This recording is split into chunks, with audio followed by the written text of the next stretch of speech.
This is the state of AI for CEOs as of January 2026. Glenn Gao interviewed top CEOs to prepare this report. So, what's the big takeaway from all this research? Well, it's pretty simple. For the top companies out there, AI isn't a maybe anymore. It's not some science project they're tinkering with. The whole conversation has shifted from if they should use it to how they're baking it into the very DNA of their business, like right now. To really get a handle on what's happening, Glenn Gall talked to 50 different leaders. And these weren't all from the same corner of the industry either. You're talking manufacturing, logistics, SaaS, EdTech, you name it. And what came out of those conversations? Well, there are 5 huge shifts in how AI is actually being put to work. All right, first up, and this one is probably the most surprising. AI is literally moving into the C-suite. You know that old idea that AI just does the boring, repetitive stuff while humans handle the big picture strategy? Yeah, that's completely out the window. And what's really mind-blowing is how these CEOs are using it. They're actually feeding their most important documents, strategy decks, financial models, into a secure AI environment. Why? To get it to poke holes in their plans before they walk into a high-stakes board meeting. It's like having a completely confidential, super smart sparring partner that makes their arguments ironclad. Philippe Bouisseau, the CEO of Blue Dots Partners, gives a perfect example of this.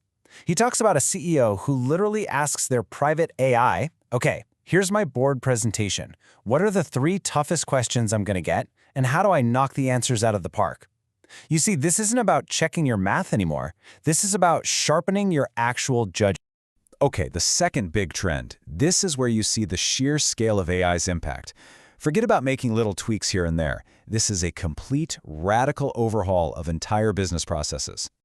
You know, for the longest time, many of us thought of AI as a neat little tool for writing emails a bit faster or maybe summarizing a long report. But that stuff, that's just table stakes now.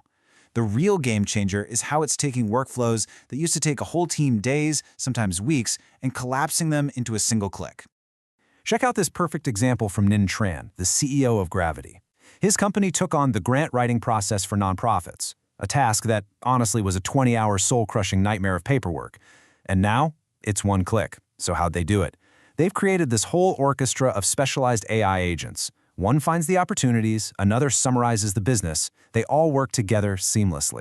Now for the third area, and this is a real tectonic shift, especially in software development. This is the point where AI stops being just a tool in your toolbox and starts becoming a teammate, or actually an entire team. Just let that sink in for a second. This isn't a 10% boost in productivity. This is a 10 times force multiplier. We're at a point where a single human engineer can be the architect, the manager, for a whole crew of virtual AI developers.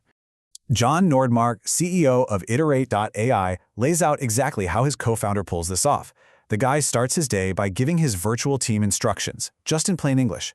He talks to his AI security officer, his AI developers, his AI quality testers.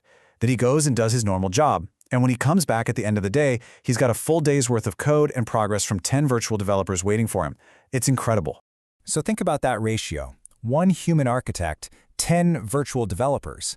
It's a simple idea, but it is completely rewriting the rules for how much software costs and how fast you can innovate. All right, number 4. This one tackles a fear a lot of people have about AI, that it's going to make customer service feel cold, robotic, and just awful. But the top CEOs are discovering something really surprising. The exact opposite is happening. It sounds crazy, but AI is actually making customer service feel more human. Think about it. It gives people smart, helpful answers instantly, 24/7. No more frustrating hold music. And that frees up the human support team to deal with the really complicated, emotional stuff where you actually need a person. Simon Goodall, the CEO of Caribou, is doing this right now. He explains how they've put voice AI agents on the front line to handle those moments when call volumes go through the roof or when the office is closed. What's the result? The customer always gets help, right when they need it. And that makes for a much better, more consistent experience. Okay, on to the 5th and final trend. And this one might be the most advanced of all. We're talking about using AI for tasks that everyone thought could only be done by a human.